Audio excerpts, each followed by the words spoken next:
ஆக பல பல நல்ல அழகுகள் சமைத்தாய். எங்கதான் பாரதிக்கு இந்த சொற்கள்லாம் கிடைச்சதோ, எப்படி எடுத்து கோர்த்திருக்கிறான் பாருங்கள். சித்தினை அசித்துடன் இணைத்தாய், அங்கு சேருமைம்பூதத்தின் வியனுலக அமைத்தாய். வியனுலகுங்கிற சொல்ல வச்சுக்கிட்டே நாம சிந்திச்சுக்கிட்டே இருக்கலாம். அத்தனை உலகமும் வர்ண களஞ்சியம். ஆக பல பல நல்ல அழகுகள் சமைத்தாய். இறைவன் படைத்து வைத்திருக்கிற அழகை ஆற பருகுவதற்குத்தான் நம் கண்கள், அள்ளிக்கொள்வதற்குத்தான் நம் நெஞ்சம். ஓடிக்கொண்டிருக்கிற கோதாவரியை கொண்டு கம்பன் காட்டுகிறார். அதனால்தான் நம்முடைய ஆன்றோர்கள் இவைகளெல்லாம் பார்க்கும் போது இறைவனுடைய நினைவு நமக்கு வர வேண்டும் என்றார்கள். ஆறுகளையெல்லாம் புனிதமானவை என்றார்கள். போய் ஆத்துக்குள்ள போய் கால் நினைக்கிறதுக்கு முன்னால இந்த புனிதமான அந்த ஆறுகளில் ஓடிக்கொண்டிருக்கிற புனித தண்ணீரை எடுத்து தலையில தெளிச்சுக்கிட்டு காலை வையுங்கன்னாங்க. முதல்ல போய் பார்த்து நினைக்காதீங்க, தண்ணீர் எடுத்து லேசா தலையில தெளிச்சுக்கிட்டு காலை உள்ள நனைங்க. அவ்வளவு பகவானுடைய கருணை திரவமயமாக ஆறு வடிவமாக ஓடிக்கொண்டிருக்கிறது. தண்ணீர் என்பது பகவானின் திரவ வடிவமான கருணை அது என்றார்கள். அருமையா கம்பன் கொண்டு போய் கோதாவரி நதி தீரத்துல நிறுத்திட்டானுமே. நிறுத்திட்டு கம்பன் சொல்றா, இந்த ஆறு பாத்தீங்களா, எவ்வளவு அழகா இருக்கு பாத்தீங்களா. ஆறு என்றால் ஊருக்கு அழகு, ஆறு இல்லாத ஊருக்கு அழகுபாள் என்று பாடி வைத்தார்கள். ஊருக்கு ஆறு எவ்வளவு அழகு. வானத்துக்கு நிலவு அழகு மாதிரி, தடாகத்துக்கு தாமரை அழகு மாதிரி, ஊருக்கு ஆறு அழகு. ஓடிக்கொண்டிருக்கிறது அந்த ஆறு கோதாவரி. அந்த ஆற்றினுடைய அழகையும் ஆற்றின் சிறப்பையும் கம்பன் சொல்றா. சொல்லும் போது என்ன சொல்லிட்டா, இந்த கோதாவரி ஆறு பாருங்க, ஒரு சான்றோன் எழுதிய கவிதையை போல இருக்கிறது இந்த கோதாவரி ஆறுங்கிறா. ஒரு கவிதைக்கும் பொருத்தமா இருக்கிற மாதிரி, ஆற்றுக்கும் பொருத்தமா இருக்கிற மாதிரி இரு பொருளை உள்ளடக்கி ஒரு அபூர்வமான கவிதை ஆரண்ய காண்டத்துல. புவியினுக்கு அணியாய், கோதாவரியை பார்த்து கம்பன் பாடுகிறான். புவியினுக்கு அணியாய் ஆன்ற பொருள் தந்து புலத்திற்று ஆகி அவியகத் துறைகள் தாங்கி சவியுறத் தெளிந்து தன்னன்று ஒழுக்கமும் தழுவி சான்றோர் கவியெனக் கிடந்த கோதாவரியினை வீரர் கண்டார்னு பாட்டு. அருமையான பாட்டு. கோதாவரியை பார்த்தாங்கன்னு ஒரு வரியில சொல்லிடலாமே, அதுக்கு இவ்வளவும் சொன்னான் கம்பன். புவியினுக்கு அணியாய், ஆறு என்பது நிலத்திற்கு அழகு, அது ஒரு பொருள். புவியினுக்கு அணி. ஆன்ற பொருள் தந்து, ஆறு என்பது நிறைய பொருளை கொண்டாந்து நமக்கு தருகிறது. இப்ப சிற்றாறு அங்கிருந்து மலை மேலிருந்து ஆறு அருவியாகி கீழே தரையில ஆறா ஓடும் போது அந்த ஆறு அகில், சந்தனம், மணி, முத்து எவ்வளவோ பொருள்களை வாரி கொண்டு வந்து, எத்தனையோ பொருள்களை கொண்டு வந்து தந்து ஆறு வளத்தை நமக்கு கொண்டு வந்து சேர்ப்பதனால் புவியினுக்கு அணியாய் ஆன்ற பொருள் தந்து புலத்திற்று ஆகி என்றார்கள். புலம் என்றால் வயல், பாய்ந்து ஓடி வருகிற தண்ணீர் வயலுக்கெல்லாம் செழிப்பை தந்து புலத்திற்று ஆகி அவியகத் துறைகள் தாங்கி. ஒரு ஆறுனா ஒரு ஆறோட நின்று போகாது. அந்த ஆற்று தண்ணீரினால் அருகிலே இருக்கக்கூடிய ஏரி, குளம் இவைகளெல்லாம் தண்ணீரால் நிரம்பி இருக்கும் போது சின்ன சின்ன நீர்த்துறைகளை அருகிலே உடையதாகி அவியகத் துறைகள் தாங்கி சவியுறத் தெளிந்த அழகான குளிர்ச்சியும் தன்மையும் பொருந்திய தண்ணீராக ஓடி ஐந்திணை நெறியளாவி மருதம், முல்லை, நெய்தல், பாலை, குறிஞ்சி முதலான ஐவகை நிலங்களுக்கும் ஆற்று தண்ணீரால் பலன் கிடைத்து சான்றோர் கவியைப் போல தெளிந்து ஓடுகிற கோதாவரி, இந்த ஆற்றை ராமரும் லக்ஷ்மணரும் கண்டார்கள் என்று ஒரு பொருள். தண்ணீரை வச்சே ஒரு பொருள் சொல்றான் கம்பன், கவிதையை வச்சு ஒரு பொருள் சொன்னான். புவியினுக்கு அணியாய். ஒரு நல்ல கவிஞன் ஒரு கவிதை எழுதுனான்னா அவன் காலத்துக்கு பிறகும் உலகம் அதை படிச்சு படிச்சு படிச்சு படிச்சு ஆனந்தப்படும். அப்படி ஒரு கவிதையா அது இருக்கணும். திருவள்ளுவர் ஒரு குறளை எழுதினால் எத்தனையோ காலத்திற்கு பிறகு உலகோரெல்லாம் தலைமேல் வைத்து கொண்டாடுகிறார்கள். ஒரு கவிதை எழுதினால் கம்பன் கவிதை மாதிரி அந்த கவிதை நின்று நிலவுகிற கவிதையா இருக்கணும். புவியினுக்கு அணியாய். ஒரு கவிதை என்றால் புவியினுக்கு அணியாய் ஆன்ற பொருள் தந்து, படிக்க படிக்க புதிய புதிய பொருளை அந்த கவிதை கொடுத்துக்கிட்டே இருக்கணும். புலத்திற்று ஆகி, புலம் என்பதற்கு இன்னொரு பொருள் அறிவு, அறிவில் தங்கி புலத்திற்று ஆகி சவியுறத் தெளிந்து நல்ல தெளிவான பொருளை தரக்கூடியதாக இருக்க வேண்டும். ஐந்திணை நெறியளாவி அகத்துறைகளையும் ஐந்திணை நெறி என்று நம் இலக்கணம் சொல்லக்கூடிய ஐவகை நிலங்களின் சிறப்பையும் உள்ளடக்கி பேசக்கூடியதாக ஒரு கவிதை இருக்கணும். ஐந்திணை நெறியளாவி சவியுறத் தெளிந்து கம்பன் சொல்லுகிறான், ஒரு நல்ல கவிதை என்பது சமூகத்திற்கு ஒழுக்கத்தை புகட்டக்கூடியதாக இருக்க வேண்டும். தன்னென்று ஒழுக்கமும் தழுவி. ஒரு கவிதையை படிச்சுட்டு ஒருத்தன் கெட்டு போகக்கூடாது. ஒரு கவிதையை படிச்சுட்டு ஒருவன் ஒழுக்கத்தில் மேலோங்கி நிற்பதற்கு அந்த கவிதையை உபகாரம் பண்ணணும். அப்ப தன்னென்று ஒழுக்கமும் தழுவி, அப்படி இருப்பதுதான் சான்றோர் கவிதை. தன்னென்று ஒழுக்கமும் தழுவி சான்றோர் கவியென கிடந்த கோதாவரியினை வீரர் கண்டார் என்று கம்பன் கவிதைக்கும் பொருத்தமா வருவது போல ஆற்றுக்கும் பொருத்தமா வர மாதிரி அழகான பாட்டு. அந்த கோதாவரி நதி தீரத்தை பார்த்து ரசித்துக் கொண்டே ராமரும் லக்ஷ்மணரும் அந்த நதி தீரத்தில் கால் பதித்து நடக்கிறார்கள். அரண்மனையை விட்டு வந்தார்கள் ஆரண்யத்துக்கு. 3 பேருக்குமே அரண்மனையில் அனுபவிக்க வேண்டிய சுகங்களை எல்லாம் புறந்தள்ளி விட்டு வந்து விட்டோமே என்கிற கவலை 3 பேருக்கும் இல்லை. மனித வாழ்க்கையில கம்பன் சொல்லுகிறான் பாருங்கள், அவன மாதிரி ஒரு பெரிய உழையியல் வல்லுனன் கிடையாது. கம்பன் சொல்லுகிறான், மனித வாழ்க்கையில் சூழ்நிலை மாற்றங்கள் ஏற்படுவது என்பது தவிர்க்க முடியாதது. தவிர்க்க முடியாது. எல்லாருடைய வாழ்க்கையும் ஒரே மாதிரியான சூழலில் எப்பொழுதும் இருக்கும் என்று சொல்லுவதற்கு இடம் இல்லை. சூழ்நிலை மாற்றங்கள் தவிர்க்க முடியாது. ஆனால் வாழ்க்கையில் சூழ்நிலை மாற்றங்கள் வருகிற போதும் அந்த சூழ்நிலை மாற்றங்களை ஏற்று நடக்கிற பரிபக்குவத்தை மனம் பெற்றுக்கொள்ள வேண்டும். மனம் அந்த பரிபக்குவத்தோடு இருக்குமானால் நாம் இருக்கிற இடம் மாறலாம், நம் சூழல் மாறலாம், நம் சுற்றுச்சார்பு மாறலாம். நம் மனம் மட்டும் சரியாக இருக்குமானால் எந்த மாற்றம் நம்மை சுற்றி ஏற்பட்டாலும் நாம் எப்பொழுதும் நிலையான சிந்தனையோடும் நிலையான மகிழ்வோடும் இருக்கலாம். ஒரே விதமான மனநிலையோடு இருக்கலாம். அதான் அறிஞன் மில்டன் பாரடைஸ் லாஸ்ல சொன்னான், நரகம் என்ன சொர்க்கம் என்ன, அதை படைத்து காட்டுவதெல்லாம் மனம்தான் என்று. The mind is its own place. It can make a heaven of hell and a hell of heaven என்றார். நரகத்தை கூட சொர்க்கமாகவும் சொர்க்கத்தை கூட நரகமாகவும் மாற்றி காட்டுகிற ஆற்றல் மனித மனத்துக்கு இருக்கிறது என்றார். இந்த மனத்தினுடைய வலிமை எவ்வளவு என்பதை நாம் அவ்வளவு அதிகமாக ஒரு நாளும் சிந்தித்து பார்த்ததில்லை. ஆனால் நம்முடைய கதாபுருஷர்கள் நமக்கு உதாரணம் காட்டுகிறார். ஏன் வாழ்ந்து காட்டினார்கள் என்றால், இத மாதிரி நாம வாழ வேண்டும் என்று நமக்கு உதாரணம் காட்டினார். ஒரு வாழ்க்கையில ஒரு சௌகரியத்தை அனுபவிச்சுட்டு ஒரு சின்ன சௌகரியத்தை இழந்தா போதுமே மனுஷன் வாழ்நாள் முழுசும் அதையே சொல்லி சொல்லி சொல்லி சொல்லி எஞ்சி இருக்கிற வாழ்க்கையும் வீணடிச்சிருவான். 1995 வரைக்கும் ஒரு கார் வச்சிருந்தேங்க, அதுலதாங்க எங்கன்னாலும் போவேன். இந்த காரை வித்தம் பாருங்க, இப்போ ஆட்டோல போக வேண்டிய சிரமத்துக்கு ஆளாகி போயிட்டேன். 95ல இருந்து கார் கிடையாது. இதை 95 தடவை சொல்லிட்டார். அன்னைக்கு சூழ்நிலை நல்லா இருந்தது, ஒரு கார் இருந்துச்சு. இன்னைக்கு அது இல்லை, ஒரு கார் இல்லை. கார்ல 95 வரைக்கும் போனோம்னு நினைச்சு சந்தோஷப்பட மாட்டான். 95க்கு பிறகு கார் இல்லைன்னு ஒரு கவலை தான் பண்றான். சூழ்நிலை மாற்றங்களை ஏற்றுக்கொள்ளுகிற பரிபக்குவம் மனிதர்களுக்கு இருக்க வேண்டும் என்பதை ராமகாதை சொல்லுகிறது. ராமனும் சீதையும் லக்ஷ்மணனும் அனுபவிக்காத சௌகரியங்கள் அரண்மனையில் எவ்வளவு அனுபவித்தார்கள்.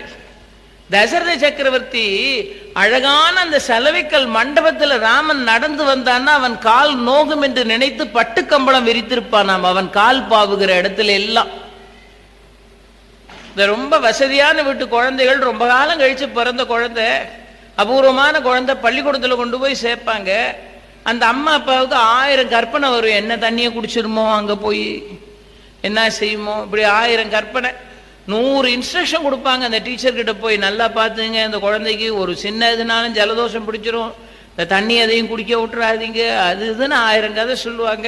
இந்த அப்பா கொண்டு போய் ஒரு நாள் ஸ்கூல்ல விட போனார். விட போனோன்னா மற்ற குழந்தைகளை பார்க்குறாரு. இந்த குழந்தை லேட்டு. மற்ற குழந்தைகள்லாம் ஒரு ஸ்லேட்டை வச்சு இப்படி எழுதிக்கிட்டு இருக்கு. இந்த எழுதும் போது இந்த கை இருக்கு பாருங்க, அது போய் தரையில படுது அந்த குழந்தைகளுக்கு. உடனே இந்த தகப்பனாருக்கு கற்பனை, நம்ம குழந்தைய ஸ்லேட்டில் எழுதுனா கை இப்படித்தானே தரையில படும்னு சொல்லி உடனே வீட்டில் போய் சாயங்காலம் ஒரு டெய்லரை பிடிச்சி சின்ன குட்டி தலைவாணி தச்சு, ஒரு டஸ்டர் மாதிரி ஒரு குட்டி தலைவாணி தச்சு ஸ்கூலில் கொண்டு போய் இந்த குழந்தை எழுதும்போது கை கீழே படாமல் இருக்கிறதுக்கு இதில் இந்த தலைவாணியை கொடுத்துருங்க டீச்சர். அந்த டீச்சருக்கு ஆச்சரியமா இருக்கு இதை பார்த்தா. அன்பு அவ்வளவு இருக்கும்போது பாருங்கள், அவ்வளவு உபசரணை நடக்குது குழந்தைகளுக்கு. ராமனுக்கு எவ்வளவு உபசாரம் நடந்திருக்கும், எவ்வளவு அனுபவித்திருப்பான் அரண்மனையில. இத்தனை சுகங்களையும் விட்டு விட்டு நான் ஆரண்யத்திற்கு வந்தேனே என்று அவன் கவலைப்பட்ட ஒரு நாள் கிடையாது. ஒரு நாள் அந்த கவலை கிடையாது அவன். அதனால்தான் பாருங்கள், மகான்களினுடைய மனோபாவம் அது. நாம அவ்வளவு உச்சத்தை எட்டி பிடிக்க முடியாட்டா கூட கொஞ்சமாவது நம்முடைய மனநிலையை ஸ்திரமா வைக்கிறதுக்கு நாம பாடுபடணும். திருவண்ணாமலைன்னு சொன்ன மாத்திரத்துல எல்லாருக்கும் ஞாபகம் வரும் பகவான் ரமண மகரிஷி. இந்த நாமாவை சொன்னாலே புண்ணியம். ரமண மகரிஷியோட ஞாபகம் வராம இருக்குமா? இந்த மகான்கள்லாம் எப்படிப்பட்ட இடத்துல இருந்திருக்கிறார்கள் பாருங்கள். மகரிஷி ஆசிரமத்தில் சாப்பாடெல்லாம் தயாராகிட்டு எல்லாரும் வரிசையா உட்காந்துட்டாங்க. நீங்க ஒருத்தர் தான் உங்க இலையில வந்து உட்காரணும், எல்லாம் பரிமாறி தயாரா இருக்கு, நீங்க வந்தீங்கன்னா சாப்பிட தொடங்கிடலாம்னு மகரிஷியை போய் எல்லாம் பரிமாறியாச்சு. ஆசிரமத்தில் சரியா சாப்பாட்டு வேலை. ரமண மகரிஷியை போய் கூப்பிடுறதுக்காக ஒருத்தர் போறார். ரமணர் என்ன செஞ்சிட்டு இருந்தார் நினைக்கிங்க? அவர் வந்து ஒரு மாடு ஓட்டுகிற சிறுவனோட பேசிக்கிட்டு இருக்கிறார். உடனே இந்த கூப்பிட போனவர் பக்கத்துல போய் நின்றுட்டு, பகவான் சாப்பாடுலாம் தயாரா இருக்கு வாருங்கன்னார். அவர் அந்த குழந்தைகிட்ட பேசுறாரு, மாடு ஓட்டுற சிறுவன்ட்ட, டேய் ஊத்துடா, என் கையில ஊத்துடா அப்படிங்கிறார். இந்த சாப்பிட வாங்கன்னு கூப்பிட போனவன், என்னடா இது நம்ம கூப்பிடுறோம், காதுல வாங்காம ஊத்துடா ஊத்துடாங்கிறாரே அப்படின்னு அவன் பார்த்துக்கிட்டு இருந்தான். அந்த ஆடு ஓட்டுற அந்த சிறுவன் இருக்கான் பாருங்க, அந்த குழந்தை என்ன செஞ்சான், வச்சிருந்த கலையத்தை மகரிஷியோட கையில கவத்துறான். அதுல கொஞ்சம் போல ஒட்டிக்கிட்டு இருக்கு. அவன் மாடு ஓட்டும் போது சாப்பிட்றதுக்கு கொண்டாந்த கூழு, ஊத்துறா ஊத்துறாங்கிறார். அவன் அதை கையில ஊத்துறான். மகரிஷி இப்படி ரெண்டு கையையும் பிடிச்சு அதை வாங்கி குடிச்சுக்கிட்டு இருக்கார். உள்ள சாப்பாடெல்லாம் தயாரா இருக்கு. கூப்பிட வந்தவன் சொன்னா, பகவான் உள்ள சாப்பாடெல்லாம் தயாரா இருக்கு, நீங்க மாடு ஓட்டுற சிறுவன்ட்ட கூழ் வாங்கி குடிச்சுக்கிட்டு இருக்கீங்களே பகவான்னா. அதுக்கு ரமணர் ஒரு சிரிப்பு சிரிச்சார். சிரிச்சுட்டு உள்ள வந்து சொன்னார், என்னடா நீ இந்த அண்ணாமலையில மலைக்கு மேல ஒரு 5 வருஷம் வெயிலுக்கும் மழைக்கும் ஒரு பாறை மேல படுத்து கிடந்தேனடா. அப்ப நீங்கெல்லாம் வந்து எனக்கு இலை விரிச்சா சோறு போட்டீங்க. அந்த மலைக்கு மேல ஆடு மாடு ஓட்டிட்டு போவாங்க பாரு, நான் சும்மா சுருண்டு கிடப்பேன், என்னை தட்டி எழுப்பி அவன் குடிக்கிற கூழ்ல கொஞ்சத்தை எனக்கு கொடுத்து நான் குடிக்கிற வரைக்கும் போக மாட்டான்டா, பக்கத்திலேயே தான் உட்காந்துருப்பான். இன்னைக்கு எனக்கு சோறு கிடைச்ச உடனே அந்த கூழை நான் மறக்கலாமா? அதனால இதை கூட நான் சாப்பிடாம இருப்பேன், அதை நான் குடிக்காம இருக்கப்படாதுன்னார். மகான்கள் அதான் ஞானிகள். மகா ஞானிகளினுடைய சிந்தனை எப்படி இருந்திருக்கிறது பாருங்கள். அவர்களுக்கு சௌகரியத்துக்கும் அசௌகரியத்துக்கும் இடையில எந்த விதமான வேறுபாடும் கிடையாது. இன்னைக்கு நாம நிறைய பேர் சந்தோஷத்தை வெளிச்சத்துல தொலைச்சிட்டு இருட்டுல தேடிட்டு இருக்கிறதுக்கு காரணம் என்னன்னா, எதுவெல்லாம் வாழ்க்கையில சந்தோஷத்தை கொடுக்காதோ அதையெல்லாம் சந்தோஷம் நினைச்சுக்கிட்டு இருக்கிறது தான். நாம் நினைக்கிறோம் சௌகரியங்கள் சந்தோஷத்தை கொடுக்கும்னு. சந்தோஷம் சௌகரியங்கள்ல இல்லை, புற சௌகரியங்களில் சந்தோஷம் இல்லை. புற சௌகரியங்கள்ல சந்தோஷம் இருந்தா கோடிக்கணக்கான டாலர்களை வைத்துக்கொண்டு என்ன செய்வதென்று தெரியாமல் திணறிக் கொண்டிருக்கிற சுவிட்சர்லாந்து நாட்டு பிரபுக்கள் தற்கொலை செய்து கொள்ள மாட்டார்கள். பணம் தான் வாழ்க்கையில பிரதானம்னு இருக்குமானால் கிடையாது. வாழ்க்கைக்கென்று இருக்கப்பட்ட எத்தனையோ நளினங்கள் இருக்கிறது, வாழ்க்கையை அர்த்தபூர்வமாக ஆக்கக்கூடிய விஷயங்கள். நம்முடைய மனநிலை சரியில்லைன்னு நாம் சொன்னோமானால் நிறைய பேர் சொல்றது, இதுக்கு ராமாயணம் பாடம் சொல்.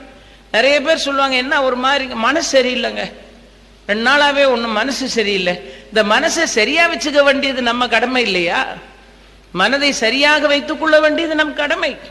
அதனால சூழ்நிலை மாறலாம், சுற்றுப்புறம் மாறலாம், ஆனால் மனோ தைரியம் இருக்கிறதே, மனோ வலிமை, மனோ பலம், அதுல மட்டும் ஒரு குறைவும் உண்டாகக்கூடாது. நான் அரண்மனையில் இத்தனை சௌகரியங்களை அனுபவித்தேனே என்று நினைத்தால் 14 ஆண்டு வனவாசம் பண்ண முடியுமா? பிறந்த வீட்டுல நல்லா சௌகரியமா இருந்திருப்பாங்க, புகுந்த வீடும் இந்த பொண்ணை பண்ணி கொடுக்கும் போது நல்லா சௌகரியமா தான் இருந்திருக்கும். ஆனா வந்த பிறகு ஏதோ சூழ்நிலை மாற்றம், சௌகரிய குறைச்சல் உண்டாகும். தொட்டதுக்கு ஒரு நாளைக்கு 10 தடவை இதுக்கு எங்க அப்பா வீட்டுல கல்யாணம் பண்ணாமலே நான் அங்கேயே சௌகரியமா இருந்திருக்கலாம், வந்தேனே போய் இங்க எங்க அப்பா வீட்டுல எப்படி இருந்தேன்னு தெரியுமா? எங்க அப்பா வீட்டுல இந்த பால் பாத்திரத்தை அலம்பி கொட்டுற தண்ணிக்கு ஆகாது உங்க வீட்டுல நீங்க வாங்கி சாப்பிடுற பால் அப்படின்னா ஒரு பொண்ணு.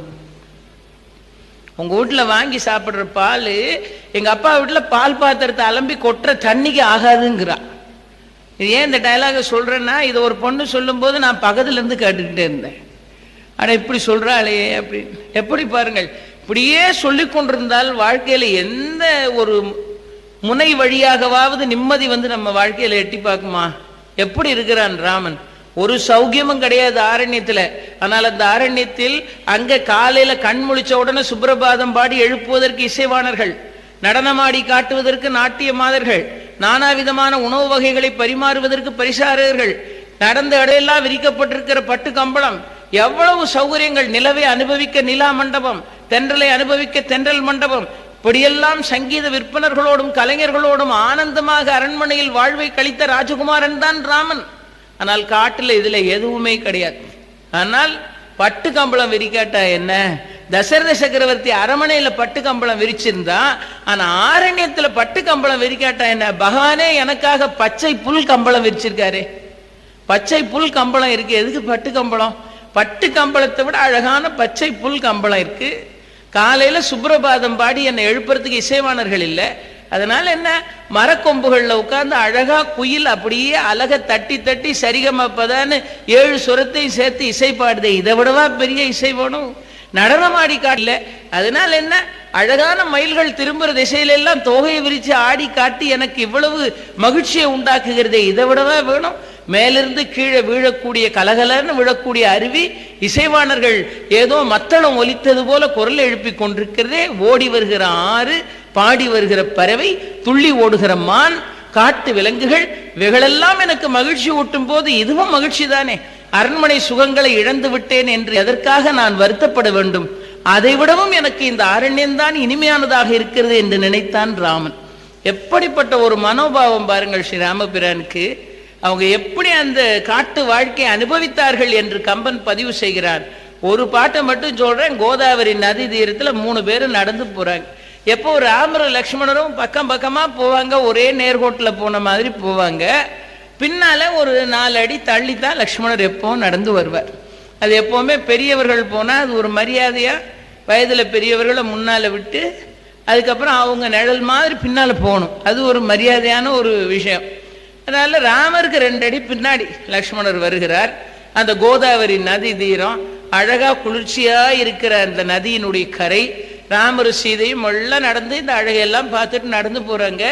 நடந்து போனால் அங்கே இருந்து ஒரு அழகான அன்னப்பறவை இந்த கோதாவரி நதி தீரத்துல மெல்ல இப்படியே அசைஞ்சு அசைஞ்சு ஒரு அன்னப்பறவை போகுது. இதை ராமர் பார்த்தார். பார்த்த உடனே ராமர் நினைச்சாரா மனசுல, சீதா இந்த அன்னத்தை பார்த்தையா, எவ்வளவு அழகா நடந்து போகுது பாத்தியா அப்படின்னு சொல்லணும்னு பார்த்தாரா.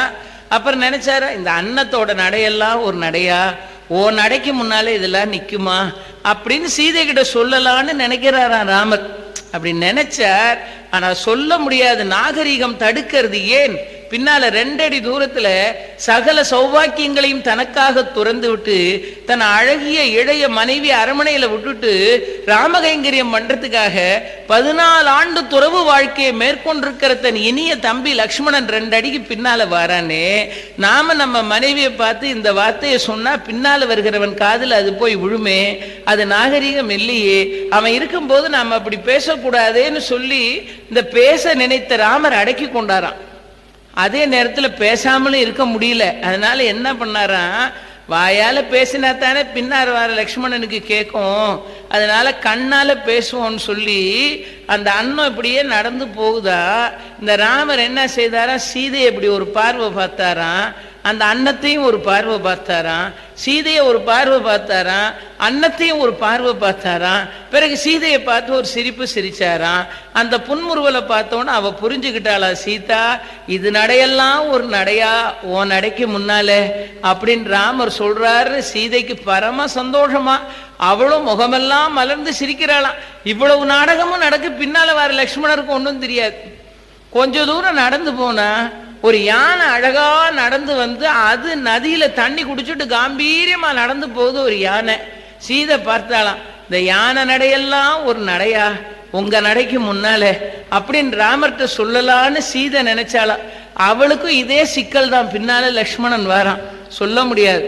அதனால சீதை என்ன பண்ணாலாம், ராமர் மாதிரியே யானைய ஒரு பார்வை பார்த்தாலாம், ராமரை ஒரு பார்வை பார்த்தாலாம். யானைய ஒரு பார்வை பார்த்தா, ராமனை ஒரு பார்வை பார்த்தா, பிறகு ஒரு சிரிப்பு சிரிச்சா. ராமர் புரிஞ்சுக்கிட்டார், யானை நடையெல்லாம் ஒரு நடையா, உங்க நடைக்கு முன்னால அப்படின்னு சீதை சொல்றான்னு. ராமர் முகமெல்லாம் மகிழ்ச்சியா, இவ்வளோ பெரிய நாடகம் நடக்க ஒரு சைலண்ட் டிராமா, பின்னால 2 அடி தூரத்துல வர லக்ஷ்மணனுக்கு எதுவுமே தெரியாது. 2 பேரும் வார்த்தையால் பரிமாறிக்கொள்ள வேண்டிய மகிழ்ச்சியை எவ்வளவு நாகரீகமாக கண்களால் பரிமாறிக்கொண்டார்கள் என்று கம்பன் எழுதுகிறான் பாருங்கள். ஓதிமம் ஒதுங்க கண்ட உத்தமன் உளையளாகும் சீதைதன் நடையை நோக்கி சிறியதோர் முறுவல் செய்தான். அங்கவள்தானும் நீருண்டு மீழும் அந்த போதகம் நடப்ப நோக்கி புதியதோர் முறுவல் பூத்தாள் என்றார். யானையை பார்த்து முறுவல் செய்ய, இவன் அன்னத்தை பார்த்து முறுவல் செய்ய, 2 பேரும் தங்கள் மன உணர்வுகளை கண்களினால் பரிமாறிக்கொண்டு கோதாவரி தீரத்தில் நடைபோட்டார்கள் என்று கம்பன் எழுதி காட்டு. இதை படிச்சு பாருங்க. நம்ம சூழ்நிலைகள்ல ஒரு சின்ன அசௌகரியம் ஏற்பட்டா, ஒரு சின்ன பண கஷ்டம், வேற ஏதாவது அசௌகரியம், ஒரு 7 வருஷத்துக்கு முன்னால வாங்கின வாஷிங் மிஷின் மாத்தி கொடுங்க மாத்தி கொடுங்கன்னு சொல்லிக்கிட்டே இருக்கேன், மாத்தியே கொடுக்க மாட்டேங்கிறீங்களே, இனிமே நீங்க மாத்தி கொடுக்குற வரைக்கும் துணியே துவைக்க முடியாது அப்படின்னு மனைவி போடுறா பாருங்க. அடுத்த வீட்டுல எல்லாம் பாருங்க, இன்னைக்கு போனா நாளைக்கு வாங்கிடுறாங்க, நம்மளும் இருக்கமே அப்படின்னு அடுத்தாப்புல ஒண்ணு சொல்லுவா. இந்த வாஷிங் மிஷினை மாத்தாததே அவ மைண்ட்ல ஒரு பெரிய செட்பேக் ஆகி அது சமையல்ல இருந்து எல்லாத்துலயும் ரிஃப்ளெக்ட் ஆகும். குழந்தைகள் போய் அம்மா ஸ்கூலுக்கு போயிட்டு வரட்ட பாப்பா, அதுல இருந்து ஆரம்பிக்கும், எல்லாம் இதுல ரிஃப்ளெக்ட் ஆகும். கடைசியில கணவன் ஒரு முடிவுக்கு, ஓ இது எல்லாத்துக்கும் காரணம் இந்த வாஷிங் மிஷின் தானா, சரி வாங்கி முடிச்சிருவோங்கிற ஒரு சின்ன அசௌகரியம். அவ்வளவு எதுக்கு போவானே. நம்ம வீட்டுல ஒரு சிலிண்டர் இருக்கிற வீடுகள்ல பாருங்க, 2 சிலிண்டர் இருக்கிற வீட்டுல கூட புக் பண்ண மறந்து போய் சில நேரம் பேசாம இருந்துருவாங்க.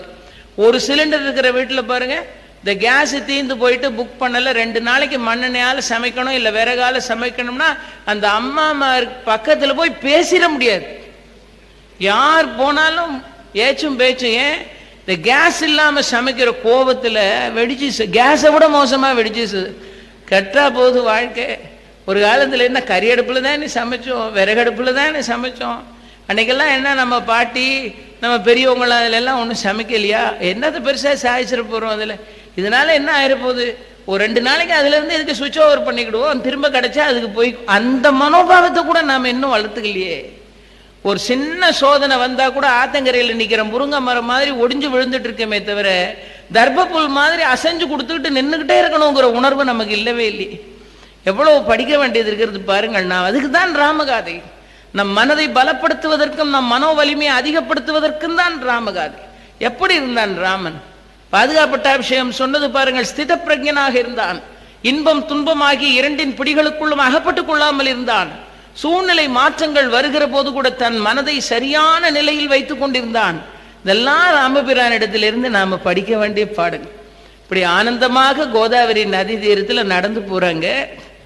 அழகா 2 சிறகை விரிச்சு அந்த கோதாவரி நதி தீரத்துல அந்த வனத்துல 2 சிறகை விரித்து கொண்டு இருக்கிற இடத்துல இருந்து எவ்வளவு தொலைவிலே உள்ள பொருள்களாக இருந்தாலும் துல்லியமாக பார்க்கிற ஆற்றல் உடைய ஜடாயு கழுகரசன், சூரிய பகவானின் தேர் சாரதியான அருணன். அந்த அருணனுக்கு 2 புத்திரர்கள். மூத்தவன் பேர் சம்பாதி, இளையவன் பேர் ஜடாயு. இளையவன் பேர் ஜடாயு. இந்த 2 புத்திரர்களில் ஜடாயு என்கிற கழுகு அரசன் வானத்துல உயரமான இடத்தில் பறந்து வருகிறான். பறந்து வருவதை பார்த்தா எப்படி இருக்கான்? கம்பன் எழுதுனா, ஒரு வானத்துல ஒரு சூரியன் தான் உண்டு. இந்த ஜடாயு பறந்து வரதை பார்த்தா சூரியனுக்கு 2 ஒளிச்சிறகு முளைத்தது போல் பறந்து வருகிறான். அவன் உடம்ப பார்த்தா ஏதோ தங்கத்துல உருக்கி வார்த்தது போல இருக்கிறது ஜடாயுவினுடைய திருமேனி. சேய்மையில் நோக்குறு சிறு கண்ணினான் அப்படின்னா, தங்கத்தை உருக்கி விட்ட மாதிரி அழகான சிறு. ஜடாயு என்றால் என்ன பொருள்? ஜடாயு என்றால் சிறகில் உயிரை உடையவன் என்று பொருள். சிறகில் உயிரை உடையவன் ஜடாயு. அந்த 2 சிறகுல தான் அவனுடைய உயிரே இருக்க. மேல பறந்து வருகிறான். சேய்மையில் நோக்குறு சிறு கண்ணினான். அதனால்தான் இன்னைக்கும் ரொம்ப கூர்மையா பார்க்கறத என்ன சொல்றாங்க பாருங்கள், கழுகு பார்வை, கழுகு கண் அப்படிங்கிறாங்க. அவ்வளவு கூர்மையாக பார்க்கிற கழுகரசன் உயரமா பறந்து வருகிறார். இங்கே கீழே கோதாவரி நதி தீரத்துல ராமர், சீதை, லக்ஷ்மணர் இந்த பறந்து வருகிறவன் மேல இருந்து பார்த்தான். மேல இருந்து பார்த்த உடனே மனசுல நினைச்சானா, இந்த ஒண்ணு கரிய மலை மாதிரி இருக்கு, ஒருத்தர் செம்மலை மாதிரி இருக்கார். கருமலை செம்மலை அணைய காட்சியர், திருமகிழ் மார்பினர், மகாலட்சுமி விளங்கக்கூடிய மார்பை உடையவன் ராமன். கருமலை போன்ற திருமேனியை உடையவன். செக்கச்சவேர் என்று செம்மலை போன்ற திருமேனியை உடையவன் லக்ஷ்மணன். கருமலை செம்மலை அணைய காட்சியர், திருமகள் உரை மார்பர். மேலிருந்து அவ்வளவு உயரத்திலிருந்து பார்த்தான்.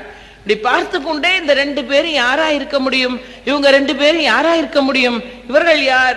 எங்கோ பார்த்த மாதிரி இருக்கிறதே என்று மெல்ல மெல்ல சிறகை கீழே இறக்கி மெல்ல கீழிறங்கி வந்தவன் சொன்னான், அருமையின் ஆழியான் நெடுநிலம் காவலன், என் நண்பன், என் துணைவன் தசரதனுடைய முகம் போல் அல்லவா இருக்கிறது இவர்கள் 2 பேரின் முகமும். என் ஆருயிர் தோழன் தசரதன் முகம் மாதிரி இருக்கிறது. நேரா கீழே இறங்கி வந்தான். அழகா தங்கச் சிறகு விரித்து பறக்கிற ஜடாயுவை பார்த்த உடனே ராமர் இப்படியே பார்க்கிறார். கீழே இறங்கி வந்தவன் கேட்டான், எனக்கு தசரதன் என்று ஒரு ஆப்த நண்பன் இருந்தான், ரெண்டு பேரையும் பார்த்தால் அவனுடைய முகசாயல் போல் இருக்கிறது என்பதை மனதில் வைத்துக்கொண்டு, குழந்தைகளே நீங்கள் யாவர் என்றான். யாவீர் நீர் என்றான். ராமர் சொன்னார், இந்த நெடுநிலம் காவல் புரிந்த தசரத சக்கரவர்த்தி வனைகளல் மன்னன் தசரதனின் புத்திரர்கள் நாங்கள். ஜடாயு அப்படியே பறந்தவன் கீழே இறங்கி வந்துட்டான். அந்த பேரை கேட்ட உடனே நெடுநிலம் காவலனான வனைகளல் தசரதனின் புதல்வர் என்று சொன்னவுடன் கீழே இறங்கி வந்து ஜடாயு ராம லக்ஷ்மணர் அப்படி சிறகால கட்டி தழுவி அணைத்து ஆனந்தப்படும். அவங்களை கட்டி தழுவினவன் கேட்டான், அப்பா சௌக்கியமா இருக்காரா? தசரதனுடைய தடந்தோள்கள் இன்னும் அதே வலிமையோடு இருக்கிறதா? உங்க அப்பாவுடைய தோளாற்றலை உலகமே அறியும். அந்த மாமன்னனின் தோள்கள் இன்னும் வலிமையோடு இருக்கிறதா? அப்பா நல்லா இருக்கிறாரான்னு ஒரு கேள்வி. ரெண்டாவது கேள்வி, அப்பா நல்ல திடமா இருக்காரா? அப்பா நல்ல சௌக்கியமா இருக்காரா? தடம் தோள்கள் வலியவோ என்றான் ஜடாயு. ராமர் என்ன செய்வார் இந்த கேள்வியை கேட்ட உடனே? ராமர் ஓன் கதறுகிறார்.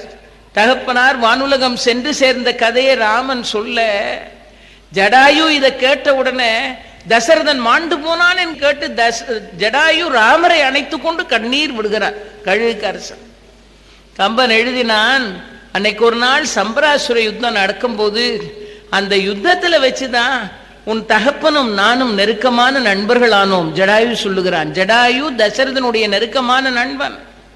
தயிருடைக்கும் மத்தன்ன உலகை மலி சம்பரனை தடிந்த அந்நாள் ஆயிர்கிடக்கும் கடல் வலயத்தார் அறிய நீ உடல் நான் ஆவி என்று செயிர்கிடத்தல் திறம்பாத திருமணத்தாய் செப்பினாய், இன்று உயிர்கிடக்க உடலை விசும்பு ஏற்றினாரே உணர்வு இறந்த கூற்றினாரே என்று அழுதான் ஜடாயு. ஜடாயு சொன்னான், அன்றைக்கு ஒரு நாள் உன் தந்தை சம்பராசுர யுத்தம் நடக்கிற போதுதான் உன் தந்தை என் நண்பனாக சேர்த்து கொண்டான். ஒரு வரியில கம்பன் சொன்னான், உலகை மலி சம்பரனை தடிந்த அந்நாள், சம்பராசுரனை வெற்றி கண்ட நாள், உன் தகப்பன் என்னை நண்பனாக செய்து கொண்ட நாள். இது ராமாயணத்துல. எப்படி நண்பனாக சேர்த்து கொண்டான் என்று புள்ளிருக்கு வேளூர் புராணம் சொல்லுகிறது. சம்பராசுரனோட தசரதன் சண்டை போட்டான். சம்பராசுரனால தேவாதி தேவர்களுக்கு ஏராளமான இடைஞ்சல். தசரதனுக்கு துன்பம் அல்ல, தேவாதி தேவர்களுக்கு துன்பம். அதை போக்குறதுக்காக சம்பராசுரனை வீழ்த்தி தேவாதி தேவர்களுக்கு உபகாரம் செய்யறதுக்காக தசரதன் போருக்கு போறான். அதுல ஒரு காலகட்டத்தில் அந்த சண்டையில போர் முடியறதுக்கு முன்னால சம்பராசுரன் தசரதனை வேண்டிய மட்டும் தாக்கி போர் முடிவில் தசரதன் ஜெயித்தான். ஆனா நடக்கும் போது ரெண்டு பேருக்கும் தானே இடையில் பாதிப்பு ஏற்படும். சம்பராசுரன் நைய புடைக்கிறான் தசரதனை. ஒரு காலகட்டத்தில் தசரத சக்கரவர்த்தி சண்டை போட முடியாம அந்த சண்டைக்கு கொண்டு போன தேர் மேல சாஞ்சு அந்த தசரத சக்கரவர்த்திக்கு மூச்சு இழுக்க முடியல. மூச்சை கூட வெளியே விட முடியாமல் தசரத சக்கரவர்த்தி சம்பரனிடத்தில் அடிபட்டு தேர்தட்டுல சாஞ்சு, நம்ம ஆங்கிலத்தில் சொல்றோம் பாருங்கள், கேஸ்பிங், மூச்சு விடுறதுக்கு கூட வழி இல்லாமல் சிரமப்பட்டு கொண்டு தேர்தட்டுல சாஞ்சு கிடக்கும் போது அப்படியே இந்த கழுகர்சன் ஜடாயு பறந்தவர். வந்தவன் பார்த்தா, ஆகா தசரத சக்கரவர்த்தி அல்லவா, சம்பராசுரனோட யுத்தம் பண்ணிட்டு அவனால் தாக்கப்பட்டு மூச்சு விட முடியாம கிடக்கிறான் தசரதன். பக்கத்துல வந்தான் ஜடாயு, ஒன்னும் பண்ணல. ரொம்ப மூச்சு விடுறதுக்கு திணறலா இருந்தாங்கன்னா மருத்துவமனையில கொண்டு அட்மிட் பண்ணோன்னு ஆக்சிஜன் கொடுக்கறாங்கல்ல, அது மாதிரி ஜடாயு தன் சிறகை வீசினால் மந்திர காற்று, ஜடாயு உயிர் கொடுக்கிற காற்று. அதான் உயிரே அவனுக்கு ரெக்கையில தானே இருக்கு, சிறகுல தானே உயிர். அந்த உயிர் காற்றை இந்த தசரதனுக்கு பக்கத்துல உட்கார்ந்துக்கிட்டு விடாம ஜடாயு இப்படியே தன் சிறகால் தசரதனை விசிறுகிறான். இவன் விசிற விசிற விசிற விசிற இந்த உயிர் காற்றானது தசரதனுக்குள்ள புகுந்து தசரதன் மீண்டும் நன்றாக தன்னுடைய மூச்சை ஒழுங்குபடுத்த தொடங்கியவுடன் அவனுக்கு பலம் வந்து மீண்டும் எழுந்து வந்தான். சம்பராசுரனை அடித்து துவைத்து வெற்றி கண்டான்.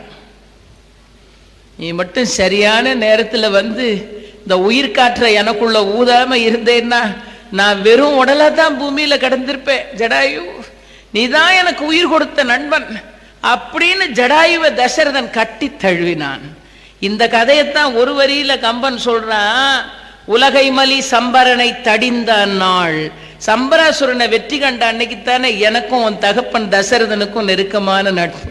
அன்னைக்கு என்னை அணைச்சிக்கிட்டு உன் தகப்பன் சொன்னா, ஜடாயு இனிமே நீயும் நானும் வேறு வேறு அல்ல, நீ என் நண்பன், நீ என்னுடைய சகோதரன். தசரதன் சொன்னானா, நான் பாரு ஜடாயு, நான் வெறும் உடல் தான், அதான் அதுக்கு அர்த்தம், நான் வெறும் உடல் தான் ஜடாயு, என்னோட உயிர் நீ அப்படின்னா. இந்த நம்ம நான் உடல் நீ உயிர், ரெண்டு நண்பர்கள் ஒன்னா இருந்தா இல்ல ஒரு கணவன் மனைவியை பார்த்து உடலும் உயிருமா இருக்கிறார்கள்னு சொல்லுவார்கள்.